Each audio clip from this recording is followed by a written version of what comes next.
Ambalanan, gawas sa mga naisgutan na impang partisipante ang nakaplaga unawan-an o palimod o nahulusan kini sa kinabuhi sa lugar mismo kung asa ipahigayon ng race. Nasa ranya ilagihan at pinutumalan sa ipahigayon ng race sa Bukidnon Market Trail.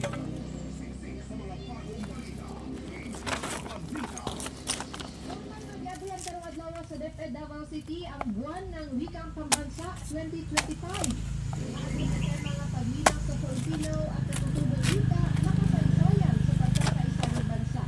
Sumali Express Division Superintendent Renante Solatorio karong bulan sa Agosto na ilang aktibidad ang ipaygayon sa departamento sama sa contest sa pagsulat, pagtula, drama ug daghan pa. Kaya mensahe na ingon si Solatorio nga ang selebrasyon labaw pa sa tradisyon. Ang pagkaulog sumala pa sa ka-imbitasyon aron ilhon ang kaugalingon, ang kultura ug ang kasaysayan. Alas 4:28 na sa hapon, oras kabrigada at kanato sa Drive Max Capsule, lalaking angat kumatagal. O ang taning bunot, madungaling maglungag. Dungaling ni maglungag. Bunot.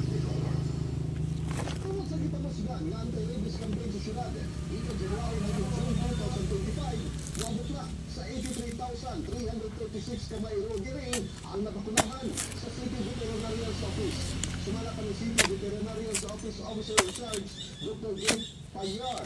Nasa dulaan 40,000 usab ka mga pet owners ang submission o libre anti-rabies vaccination program.